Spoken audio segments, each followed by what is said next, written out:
अभी तक हम लोगों ने जो है डायरेक्टिव अप्रोच के बारे में बात कर ली थी, इसके अलावा हमने और किसके बारे में बात किया था? Non directive approach. And now finally we are talking about the eclectic approach where we can like try different sorts of tools. जैसा केस वैसा अप्रोच होगा. This is what we call eclectic one. नहीं नहीं नहीं नहीं, इसमें जो है इसे एक्लेक्टिक अप्रोच कहते हैं. Eclectic basically refers to where you can just pick anything based on its suitability. If something is suitable, let's pick it, right? You have multitude of tools and whichever seems most suitable in a given situation. So of course again the role of counselor in this case is very active, and he has to rely on his theoretical understanding as well. उसे अपने theoretical understanding पर भी जो है rely करना पड़ेगा. Sorry? Artist approach, sir. What is artist approach, sir? Suitable जो है approach का use करते हैं, eclectic approach उस तरह से. Eclectic, yes.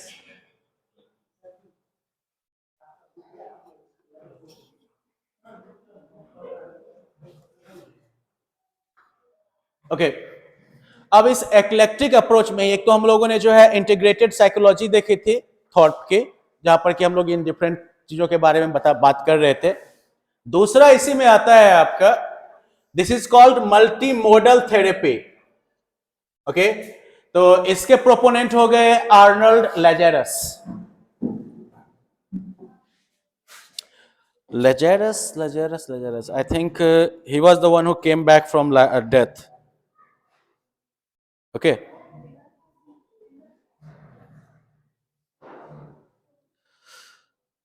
तो लेजेरस भाई साहब कौन हो गए? जो डेड से वापस आए. तो मल्टी मॉडल थियोरी जो है इसमें 7 major areas of personality function को जो है आइडेंटिफाई किया जाता है. वन इज बिहेवियरल और बिहेवियर, जो आपको दिखता है. Second is affective domain which is emotional. Next is sensation और फीलिंग्स, इमेजेस और imagination, cognition, interpersonal relationships, and then biological और फिजिकल. इसके लिए जो है एक्रोनिम क्या यूज किया गया? Basic ID. बड़ा सुटेबल है एक्रोनिम, राइट? क्योंकि इस बेसिक आईडी में जो है आपके मैक्सिमम पर्सनालिटी फंक्शंस को जो है इंक्लूड कर लिया गया है, राइट?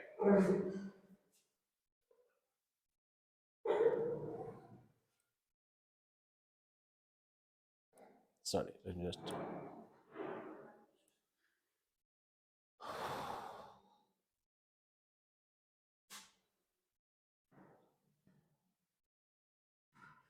तो जो यहां पर जो है इंपॉर्टेंट फीचर इसका ये है कि हर एक इंडिविजुअल जो है वो यूनिक है, इन द सेंस कि उसके जो पर्सनैलिटी फंक्शंस हैं साथ के साथ ये जो है बिल्कुल इंडिविजुअल, सब में जो है कुछ ना कुछ डिफरेंट मिलेगा. और maladaptive behaviours are assumed to result from faulty learning. कि आपने अगर कोई चीज गलत सीखा है तो उसी की वजह से मिस एडजस्टमेंट पैदा होगा या फिर मैल अडेप्टिव बिहेवियर जो है वो पैदा होगा. और काउंसलिंग का अप्रोच ये है कि क्लाइंट जो है उसको डिजायर्ड चेंजेस जो है या काउंसलिंग को वो डिजायर्ड चेंजेस मिले जिससे कि वो अपने लाइफ को जो है ज्यादा ह्यूमन तरीके से स्पेंड कर सके. और जो ये चेंज आएगा ये जो है इंड्योरेबल होना चाहिए, यानी कि ये नहीं कि अब आज समझा दिए और 10 दिन के बाद फिर से ब्रेक डाउन हो जाए. इस लेवल का चेंज आना चाहिए कि ये जो है लॉन्ग टर्म तक उसके साथ जो है ये रह सके. अब ये जो पार्ट है या ये वाला जो अप्रोच है, this is again very important because जब हम लोगों ने जो है इससे पहले थॉट वाला जो इंटीग्रेटेड साइकोलॉजी का देखा था तो उसमें भी कहता है कि आपको जो डायग्नोस्टिक टूल अप्लाई करना है डायग्नोस्टिक टूल अप्लाई करिए. जिस टाइप का कह सकते हैं कि कंड्यूसिव इन्वायरमेंट क्रिएट करना है वो कंड्यूसिव इन्वायरमेंट दीजिए. लेकिन इवेंचुअल या एंड गेम क्या होने वाला था उसका कि क्लाइंट जो है वो अपने आप को जो है हेल्दी तरीके से रिस्पॉन्सिबल तरीके से जो है हैंडल कर सके, अपनी लाइफ को बिता सके, ये इंश्योर करना, यही उसका भी गोल था।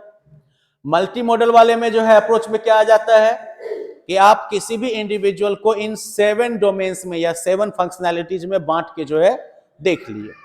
तो अब क्या हो गया, ब्रेक डाउन हो गया ना। जैसे कि मान लीजिए कि कभी आप मैकेनिक के पास जाते हैं, मैकेनिक के पास गाड़ी स्टार्ट करते हैं, गाड़ी स्टार्ट करने के बाद जो है वो थोड़ी देर गाड़ी का जो है इंजन का आवाज सुनता है, फिर थोड़ा सा गाड़ी चला के देखता है, बिना चलाए वो कभी हाथ नहीं लगाएगा, गाड़ी चला के भी देखेगा, सारा चीज जो है पहले थोड़ी देर वो ट्रायल लेता है। ट्रायल लेने के बाद कभी बोलेगा कि सर आपका जो है लगता है कि चेन स्प्रॉकेट खराब हो गया है, कभी जो है ये हो सकता है कि आपके वायरिंग में प्रॉब्लम आ गई है, कभी ये हो सकता है कि इंजन में जो है प्रॉब्लम है, इंजन में जो है रिंग पिस्टन का काम होगा या फिर जो है कार्बोरेटर चेंज करना होगा। वो आपको एग्जैक्ट बताता है ना किस डोमेन में प्रॉब्लम है, राइट। अब जिसमें प्रॉब्लम होगी वो उसी को एड्रेस करता है। अब मान लीजिए कि आपके गाड़ी में जो है प्रॉब्लम आ गई है, आप मैकेनिक के पास गए, मैकेनिक ने ये डायग्नोस्टिक्स किया ही नहीं कि किस पार्ट में प्रॉब्लम है, अब पूरा का पूरा जो है गाड़ी खोल के रख दिया। अब आपका अब क्या होगा उस गाड़ी का, जब उस गाड़ी को वो रीअसेंबल करने जाएगा तो ऑफ कोर्स कंपनी वाला तो वो फिटिंग कर नहीं पाएगा, तो कुछ भी होगा तो वो गाड़ी तो अब ढीला ढाला रह ही गया। अब इमेजिन करिए गाड़ी की जगह पर अगर आप ढीले हो जाए तो, राइट। तो बेसिकली जो है आपके इमोशनल लेवल पर जो है ये इश्यू एग्जिस्ट कर रहा है, या फिर जो है आपके बिहेवियरल लेवल पर जो है ये इश्यू एग्जिस्ट कर रहा है, या फिर जो है आपके फिजिकल लेवल पर ये इश्यू एग्जिस्ट कर रहा है, सारा चीज ना हो सकता है भाई। अब इसे मान लीजिए कि किसी को सर दर्द हो रहा है, ये सर दर्द स्ट्रेस की वजह से भी हो सकता है, ये सर दर्द जो है लेकिन दिमाग में जो है किस तरह के ट्यूमर की वजह से भी हो सकता है, ये सर दर्द ब्लड प्रेशर की वजह से भी हो सकता है, बहुत सारे फैक्टर्स हैं। सर दर्द इसलिए भी हो सकता है कि अगल बगल में जो है बहुत ज्यादा शोर जो है वो चल रहा है, तो इस वजह से भी सर दर्द हो सकता है। तो अब एग्जैक्टली कौन सा फैक्टर रिस्पॉन्सिबल है ये अगर हम आइडेंटिफाई कर पाएंगे तो इससे क्या हो जाएगा, हमको ब्रॉड स्पेक्ट्रम तो इलाज नहीं ना करना पड़ेगा, राइट। क्योंकि अगर इस टाइप का अप्रोच अगर हम लेते हैं जहां पर हम बिल्कुल ब्रॉड रेंज ऑफ ट्रीटमेंट करने लगेंगे तो इसका परिणाम क्या हो जाएगा कि जो चीज पे हमको नहीं भी काम करना है उस पर भी काम जो है वो चालू हो जाएगा। हो सकता है कुछ ऐसे क्वेश्चंस पैदा हो जाए या कुछ ऐसे सिनेरियोज आ जाए जो हमारी लाइफ को सुलझाने के बदले जो है और उलझा के छोड़ दे। तो मल्टी मॉडल अप्रोच भी जो है इस मामले में काफी सुटेबल है, जहां पर कि आप क्या करते हैं, ये बेसिक आईडी ब्रेक डाउन कर दिए बिल्कुल उसको, राइट, कि बिहेवियरल एस्पेक्ट पर क्या है कि प्रॉब्लम जो है वो बिहेवियरल लेवल पर जो है बिहेवियरल फंक्शन में है ये प्रॉब्लम, या फिर जो है इमोशनल या फिर अफेक्टिव लेवल पर है, सेंसेशंस के लेवल पर है, किस फंक्शन की वजह से या किस फंक्शन के लेवल पर जो है प्रॉब्लम एग्जिस्ट कर रहा है, अराइज कर रहा है, अकॉर्डिंगली उसको आइडेंटिफाई कर लीजिए। अगर ये मिसडायग्नोज हो गया तो इसका भी बहुत नेगेटिव परिणाम आएगा। अब जैसे कि जब मैं विद्या संस्कार में पढ़ाता था तो that was a Cambridge school. तो कैम्ब्रिज स्कूल्स की एक खासियत जरूर है कि वो लोग अपने रूल के मामले में सिर्फ टीचर ही नहीं, मतलब एडमिनिस्ट्रेशन ही नहीं, टीचर बच्चा सबको पूरा जागरूक रहना पड़ता है। और एक उसका ये रूल है कि आप वहां पर कॉर्पोरल पनिशमेंट का यूज नहीं कर सकते। तो वहां पर जो है बड़ा टिपिकल सिचुएशन इसलिए पैदा होता था क्योंकि मेजोरिटी स्टूडेंट्स जो थे वो लोकल थे, और लोकल पॉपुलेशन जो है वो जाट की थी और गुर्जर्स की थी, और उनके पेरेंटिंग का स्टाइल अपने लोगों से भी ज्यादा टफ होता है। हमारे यहाँ कुछ कुछ गार्जियन होंगे जो कि बेल्ट खोल के मारते होंगे, वहां पर ऐसे गार्जियन आपको ज्यादा मिल जाएंगे तो लिटरली खोल के दे दाग देंगे पकड़ के, समझ गए, यस सर, इन जनरल हो जाएगा।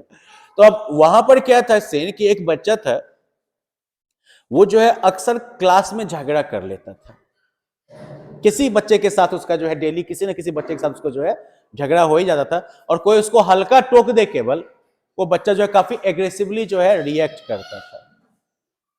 तब ऐसे केस में जो है टीचर ने उसके बिहेवियर को ऑब्जर्व किया, and after like few round of counselling ये रियलाइज हुआ कि इस बच्चे के केस में जो है ये एग्रेशन एक्चुअली नहीं है, इसको कहीं ना कहीं जो है इसके अंदर जो है एनर्जी की मात्रा बहुत ज्यादा है, ठीक है ना। अब इसके अंदर एनर्जी का लेवल इतना ज्यादा है कि बैठे बैठे में जो है ये रेस्टलेस हो जाता है, और उस रेस्टलेसनेस के कंडीशन में जब इसको किसी बच्चे की बात या टीचर की बात को सुनना पड़ता है ना, ये गुस्सा हो जाता है। तो अब उसका रूटीन ऐसा बनाया गया कि उसको जो है ना शुरू के 2 पीरियड के बाद उसको 1 पीरियड के लिए जिम भेज देते थे। जिम में जाने के बाद जो वहां का ट्रेनर होता था ना, वो उसको 20 मिनट कार्डियो करवाता था और अगले 20 मिनट केवल उससे जो है हेवी वेट करवाता था, ठीक है ना। बेचारा उसके बाद जब लौट के आता था ना, तो उसको जो है चुपचाप बैठने के अलावा और कोई इच्छा जो है वो नहीं रहती थी, मन जो है उसका शांत रहता था। इस वाले रूल के बाद, जो इस वाले व्यवस्था के बाद, उस बच्चे के झगड़ने का रेशियो 0 हो गया, ठीक है। तो इस तरीके से देखिए, इस सेशन में हम लोगों ने मेनली इन्हीं एस्पेक्ट्स को कवर किया है कि what are the approaches to provide counselling to the students. And remember that while schools have designated counselors to provide these services, this basic idea or this basic knowledge is something that should be available to all the teachers. क्योंकि हर एक आप में से हर एक को जो है teacher का रोल जब आप प्ले कर रहे हैं, तो आप ऑलरेडी गाइड, मेंटर, काउंसलर सारा रोल प्ले कर रहे हैं, इंटीग्रेटेड है ये बिल्कुल आपका रोल ये। और ऐसे में जो है बेसिक लेवल ऑफ अवेयरनेस जरूरी है। And we have seen that these counselings could be done in a directional way, जहां पर कि हम एक्टिवली जो है काउंसली को गाइड करते हैं, उससे जो है उसे हम सर्टेन जो है सजेशंस देते हैं, इंस्ट्रक्शंस देते हैं, और कोशिश ये करते हैं कि at the end result of this process the counselee would have found answers to whatever problem they were facing. Yes ma'am.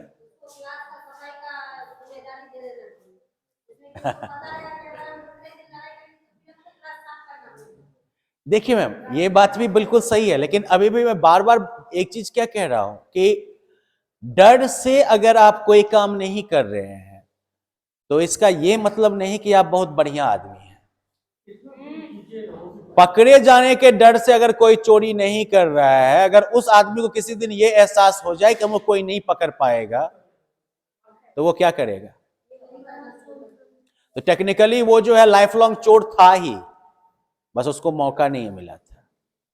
हमारे यहाँ लोग कहते भी थे कि कोई जो है तभी तक जो है ईमानदार रहता है जब तक उसको चोरी करने का मौका जो है वो नहीं मिलता है। ऑफ कोर्स ये एक एजम्पशन है ह्यूमन नेचर के बारे में, लेकिन रियलिटी ये है कि अगर हम अंदर से बदलाव ला देते हैं किसी को, तो उस केस में फिर जो है उसको वो प्रॉब्लम तब आने का चांस जो होगा वो कम रहेगा। इसीलिए बहुत सारे बच्चे को देखते होंगे ना कि 8वीं 9वीं पास करने के बाद बच्चा उबान हो जाता है ना। रीजन क्या था? छोटा था तो उसको बाप के पिटाई का डर लगता था कि 4 लाठी देगा बाप रे, बहुत चोट लगता है। धीरे धीरे वो बच्चा बड़ा हो रहा है, उसका शरीर जो है मजबूत हो रहा है, वो लाठी जो है उसके ऊपर उतना तकलीफ जो है उसको नहीं पहुंचा पा रहा है, तब वो ओपनली चैलेंज करता है। ये भी अलग सिनारियो हो सकता है। अब वो बच्चा सीधा सीधे क्या बोलता है कि नहीं हम करवे करेंगे, आपको जो करना है वो आप कर लीजिए। तो इसीलिए प्यूनिटिव मेजर जो है ये काम नहीं करता है। अदरवाइज सोच लीजिए ना मैम, उम्र कैद और फांसी से भी बड़ी कोई सजा है? मर्डर रुक गया है? नहीं ना रुका है। और ऐसा भी नहीं है कि सब मर्डर गुस्सा में होता है। ज्यादातर मर्डर जो है वो कोल्ड ब्लडेड होता है, प्लान करके किया जाता है। क्यों? क्योंकि करने वाला भी कहीं ना कहीं ये सोच के करता है कि हम इतना होशियार चंद है कि हम पकड़े ही नहीं जाएंगे, हमको पनिशमेंट नहीं मिलेगा। तो उस आदमी को मर्डर करने से प्रॉब्लम थोड़ी था, उसको किस बात से प्रॉब्लम था? पकड़े जाने से। इसलिए punitive measures may not have long term effects. अब ऑफ कोर्स हमारे यहाँ का इलाज और हमारे यहाँ की पढ़ाई दोनों में लेकिन क्विक रिजल्ट चाहिए होता है, और इसीलिए जो है एज ए टीचर हम लोग भी अंडर प्रेशर महसूस करते हैं और डॉक्टर भी अंडर प्रेशर मजबूत महसूस करता है, और दोनों का हम साइड इफेक्ट आपको बता देते हैं। हमारे यहाँ का जो डॉक्टर होगा वो ब्रॉड स्पेक्ट्रम एंटीबायोटिक यूज करेगा, कम उम्र का भी है उसको सीधा जो है मोनोसेफ 1 ग्राम चढ़ा देगा पकड़ के कि फटाफट इन्फेक्शन खत्म हो जाएगा। अगर तो पब्लिक बोलेगी बाप रे बड़का डॉक्टर है। रिजल्ट ये हो जाएगा कि वो बच्चा जो है जब हमारी उम्र की में पहुंचेगा या हम थोड़ा आगे जाएगा, तो उसका बॉडी जो है एंटीबायोटिक्स के प्रति ऐसा रेजिस्टेंट हो चुका होगा कि जल्दी एंटीबायोटिक सुनेगा ही नहीं, वो लाइफ बर्बाद हो गया ना।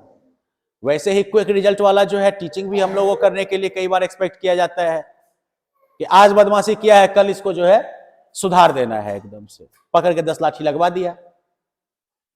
अल्टीमेटली क्या होगा कि हाँ ठीक है, हो सकता है कि 4 दिन के लिए वो दुरुस्त रहेगा, लेकिन वो तभी तक दुरुस्त रहेगा जब तक कि वो टीचर और गार्जियन के हाथ में है। जिस दिन उसका पंख थोड़ा बड़ा हुआ, ना तो उसको टीचर संभाल सकते हैं, ना उसको गार्जियन संभाल सकते हैं। गार्जियन तो और पहले फ्रंट छोड़ के भाग जाएंगे कि दो हमारे हाथ से निकल गया, हमको कोई मतलब नहीं है, जबकि फैक्ट यह है कि गार्जियन को लाइफ लॉन्ग मतलब रहेगा उस बच्चे से, लेकिन वो चला जाएगा।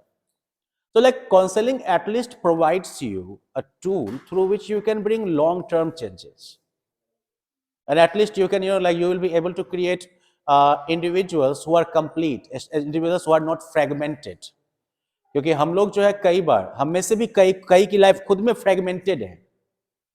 अब वो क्या लगता है, अब चूंकि हमारे यहाँ बोलने की परंपरा नहीं है, लोग समझते हैं कि हम बोलेंगे तो लोग जो है समझेगा क्या कि कमजोर है, लोग समझेगा कि ये जो है फेल कर गया है, इस वजह से लोग बताते नहीं है। But many of the adults nowadays are living fragmented lives, उनको काउंसलिंग की जरूरत है, लेकिन नहीं। तो अब हमारा रोल एज ए टीचर यह है कम से कम बच्चों को हम उस सिचुएशन में जो है ना जाने दे। जितने बच्चे हमारे थ्रू जा रहे हैं उनके केस में हम ये एटलीस्ट इंश्योर कर सके that they have like a complete life, they have a good life. So well, with that we are coming to the end of today's session, right? And we have covered the topic at a basic level of like different approaches to counseling, and I hope that we will be able to bring some of the learnings from these sessions to the classroom as well, right? And as I had mentioned earlier, I intend to discuss hybrid learning, and at the same time I also have the option of discussing early childhood care in education. So I would also like your opinion that which module would you like to do first?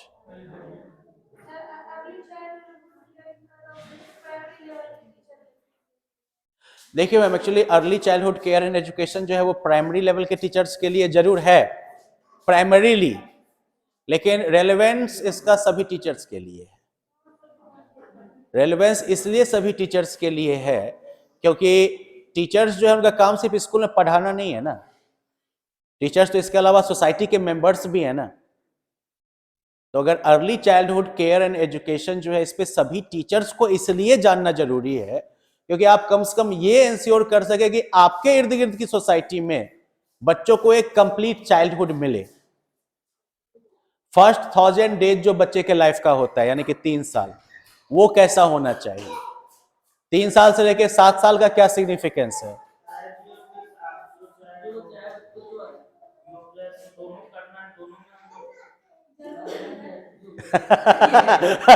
Amit wants to bring this discussion to the close, Charlie.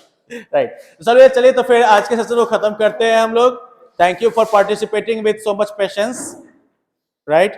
It takes like great deal of patience to sit through these sessions. तो आप लोगों का बहुत बहुत धन्यवाद।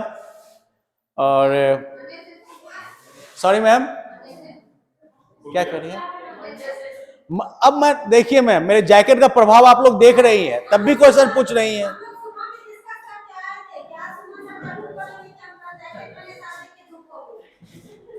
देखिए ma'am, बिना evidence के नहीं बोल रहा मैं। Yes ma'am.